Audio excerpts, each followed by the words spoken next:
They tell you that you're just a demographic glitch, a tiny sliver of time caught between the giants of the boomers and the millennials. But what if I told you that your birth between 1977 and 1986 wasn't a mistake, but a psychological masterstroke of the universe? You are the Xennials, a bridge generation that holds the last remaining keys to the human soul in a world becoming increasingly synthetic. While everyone else is picking sides in a digital civil war, you are the only ones who remember how the world smelled before the internet and how to survive when the screens go dark. Today, we aren't just looking at a timeline, we are descending into the Jungian shadow of the most important generation alive today to reveal why your analog childhood is actually a high-stakes superpower. If you've ever felt like a digital immigrant who belongs everywhere and nowhere at once, you're about to discover that you aren't lost. You are the translator the world is screaming for. You stand as a living testament to a rare psychological fusion, a member of the Xennials, that unique bridge generation born between the analog past and the digital future. Like the ancient archetype of the two-faced Janus, you gaze simultaneously at what was and what is becoming, carrying the weight of two worlds. You were the last to experience a childhood of unrecorded moments, yet you were the first to master the silicon shadows of the internet. This dual nature makes you a natural translator, gifted with a psychological adaptability that younger souls often lack. You aren't just a user of technology, you are its digital immigrant's pioneer, holding the map to a territory others only inhabit.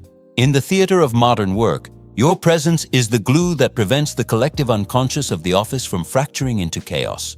You possess the analog roots required to look a colleague in the eye and build real connection, yet you don't flinch when the software updates change the landscape overnight. When your boomer boss stares blankly at a cloud-based interface, you step in as the mediator, translating high-tech jargon into human logic. You are the one who teaches the Gen Z intern that while an emoji is quick, a firm handshake and clear speech solve problems that a screen never could. Your role is vital. You ensure that the wisdom of the elders and the speed of the youth find a common, productive ground. Consider how you handle a crisis when the systems fail and the younger ego begins to panic under the pressure. While others scramble for a digital quick fix, you tap into a reservoir of problem-solving that was forged in a world where you had to figure things out for yourself. You might suggest a low-tech huddle, a literal gathering around a physical whiteboard to map out a strategy, much like the great architects of old. By blending your technical literacy with traditional social intelligence, you demonstrate a level of resilience that acts as a lighthouse for the entire team. It's about more than just getting the job done. It's about maintaining the human thread in an increasingly automated tapestry. This unique position you hold is not a coincidence, but a calling to integrate the fractured archetypes of the modern era. You realize that being a bridge means you must be strong enough to support the passage of ideas from one side to the other without losing your own footing. It's a delicate dance of maintaining your patience while everyone else is sprinting toward the next shiny distraction. By leading a meeting where you encourage phones down focus, you aren't being old-fashioned. You are protecting the sanctity of the human spirit. But as you navigate these external structures, you might start to wonder how this unique history has shaped the very fabric of your internal timing. Deep within your psyche lies a rhythmic stability that the modern world has largely forgotten. A testament to your analog roots. You belong to a time when the world didn't move at the speed of a fiber optic cable, and this history has gifted you with a profound sense of patience. While the younger ego is often shattered by the delay of a single second, you carry the quiet resilience of one who waited weeks for a letter or an hour for a single song to play on the radio. This isn't just a memory, it is a psychological superpower that allows you to remain grounded when the digital storm begins to howl. In the sanctuary of your home, this inner stillness becomes a contagious force of peace. When the Wi-Fi drops or a delivery is delayed, you don't succumb to the frantic anxiety of the instant gratification complex that plagues so many today. Instead, you might find yourself picking up a physical book, perhaps something enduring like The Undiscovered Self by Jung, and simply existing in the silence. You model for your family that the self is not dependent on a constant stream of external data to be whole. By showing your children or partners how to breathe through a delay, you are teaching them that the most valuable things in life are grown, not downloaded. Your adaptability as a member of the Xennials means you can navigate the fast lane, but you choose the scenic route because you know its value. You are the one who understands that a slow-cooked meal or a long-term investment requires a level of patience that cannot be bypassed by an algorithm. In your financial life, you don't chase every get-rich-quick trend or volatile meme coin. You look for the blue-chip stability that reflects your own internal structure. You are a digital immigrant who brought the virtue of endurance into a land of fleeting distractions, proving that true success is a marathon, never a sprint. This capacity to wait is more than a habit. It is a shield against the fragmentation of the modern mind. By refusing to let the urgency of a notification dictate your heart rate, you maintain a real connection to your own center. You are the translator of time itself, showing those around you that rushing toward the future often means trampling over the present. It is this very ability to sit with the slow parts of life that makes your social interactions so different from the rest of the world. After all, when you finally do reach out to someone, it isn't just a ping, it is a purposeful act of the soul. You possess a sacred understanding of what it means to truly see another person. A relic of a time when a knock on a wooden door was the only way to summon a friend. As a member of the Zennials, you remember when a relationship was built on presence rather than pixels, fostering a depth of real connection that a like button can never replicate, while the world hides behind glowing screens. Your analog roots pull you toward the warmth of a face-to-face gaze and the unfiltered resonance of a human voice. You understand that the digital shadow of a friend is not the same as the flesh and blood reality of a companion. In your social circle, you are the catalyst for genuine intimacy, the one who knows that the self is nourished by shared experiences, not shared links. You are the friend who suggests a hike through the woods or a quiet evening with a record spinning on the turntable, perhaps listening to the timeless depth of the dark side of the moon. By choosing a physical cafe over a group chat, you exercise your problem-solving skills in the realm of the heart. Mending the loneliness that often haunts the digital age, you demonstrate that adaptability doesn't mean replacing humans with hardware. It means using the hardware to facilitate the human. Think of the last time you sat with a friend for a coffee, leaving your phones face down on the table as a silent pact of respect. This act of patience and focused attention is an invitation for the collective unconscious to speak through your conversation. You aren't just hanging out. You are maintaining the ancient ritual of the tribe, providing a real connection that anchors your community in a sea of superficiality. When you offer a hug or a firm hand on a shoulder during a crisis, you are acting as a translator of empathy, communicating a level of support that no thinking of you emoji could ever convey. This commitment to the tangible world is what keeps your spirit from being swallowed by the digital void. You recognize that while technology can bridge distances, it can also create a desert of the soul if we forget how to touch the earth. Your resilience comes from knowing who your people are, not by their handles, but by their history and their presence in your life. You are the guardian of the real, ensuring that the light of true friendship isn't extinguished by the flicker of a screen. But this instinct to preserve and protect goes far beyond your friendships. It extends to the very objects and problems you touch every day. In the landscape of your mind, a broken object is not a tragedy, but an invitation to a deeper problem-solving ritual. You belong to the bridge generation that watched their fathers fix the kitchen toaster and their mothers mend a torn hem, instilling in you a grit that defines your resilience. Unlike those who see a malfunction as a sign to click "buy now," your analog roots whisper that everything has a soul worth saving. You possess the patience to sit with a tangled mess, whether it's a physical engine or a complex spreadsheet, until the logic reveals itself to you.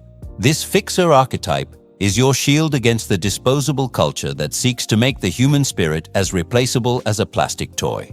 In your daily life, this manifests as a unique form of adaptability that saves both money and the planet. When a piece of software glitched at work or a household appliance hummed its last breath, you were the one searching for a manual or a schematic, not a trash can.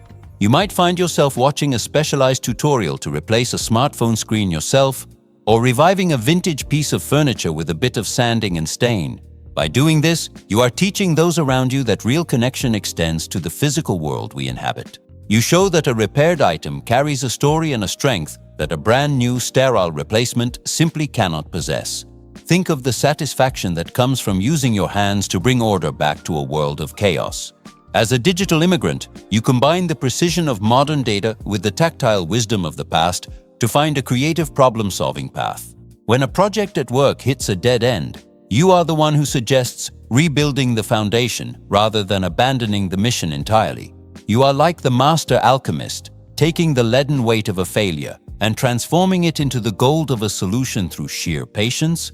This hands-on approach keeps you grounded, ensuring your ego remains tied to the reality of cause and effect. This drive to repair and restore is the ultimate expression of your internal resilience.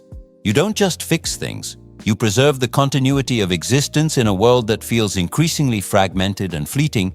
Your bridge generation status allows you to see the ghost in the machine, understanding that even the most complex digital systems require a steady, human hand to keep them running. By valuing the old and making it new again, you act as a translator between the era of craftsmanship and the era of consumption. It is this very role as a guardian of continuity that positions you as the ultimate mediator in a world divided by age, standing at the center of the generational clock. You have become the great translator of our modern era. You possess the unique adaptability to understand the silent language of your parents' generation, those who remember a world of hard labor and deep tradition, while simultaneously speaking the rapid-fire digital dialect of the youth as a member of the Zennials. You aren't just a bystander in history. You are the psychological mediator who prevents the collective unconscious of our society from splitting in two. You hold the analog roots of the past in one hand and the silicon future in the other, creating a sense of real connection where others see only a gap. In your community and family, you serve as a pillar of resilience, ensuring that wisdom is not lost in the rush for progress. When a younger person struggles to understand the value of patience or historical context, you are there to frame it in a way they can actually digest. Likewise, you help the older generation navigate the digital fog, showing them that technology can be a tool for problem-solving rather than a source of fear. You might find yourself explaining the intricacies of a social media algorithm to a grandparent, or teaching a teenager the lost art of a handwritten thank you note to build a professional network. By doing this, you ensure that the old stories and the new dreams coexist in a single, coherent narrative. Your role as the bridge generation is a profound calling that requires constant internal balance. You are the one who organizes the family reunions or the community town halls, instinctively knowing that a neighborhood is built on more than just a shared Wi-Fi signal. Your adaptability allows you to be a mentor to the young and a confidant to the old, bridging the divide with a touch of humor and a lot of heart. By maintaining this equilibrium, you protect the social fabric from tearing, acting as the living memory of a more grounded time while leading the charge into the unknown. It is a heavy mantle, but your life has prepared you perfectly to be the glue that holds the world together. As you look around at the fragmented groups of our time, you realize that your presence is the invisible thread that keeps the tapestry from unraveling. You aren't just living between two worlds. You are the synthesis of them, a living proof that progress doesn't have to mean the death of tradition. Your patience with those who don't get it and your resilience in the face of rapid change make you the most vital player in the game of human evolution. But while you spend your days translating the world for everyone else, have you ever stopped to consider the strange hidden power that resides within your own unique psychology? You have spent your life standing in the middle of a shifting world, but the time for passive observation is over. Your unique psychology as a member of the Zennials is not a relic. It is a vital tool for the survival of human depth. Will you continue to let your patience be mistaken for hesitation, or will you step into your role as the translator our society so desperately needs? The world is losing its grip on real connection, and you are the only one with the analog roots deep enough to anchor the storm. It is time to stop hiding your adaptability and start using it to bridge the fractures in your own family, your workplace, and your soul. I challenge you to look at the broken parts of your life this week, not as burdens, but as opportunities for your innate problem-solving brilliance. Ask yourself, am I leading with the resilience of my history, or am I succumbing to the shallow speed of the present? If you feel that stir in your spirit, that recognition of your own bridge nature, then you belong here with us. Subscribe to the channel and activate notifications right now to join this collective of digital immigrants who refuse to let the old wisdom die. Leave a comment below. What is the one analog value you refuse to let go of in this digital age?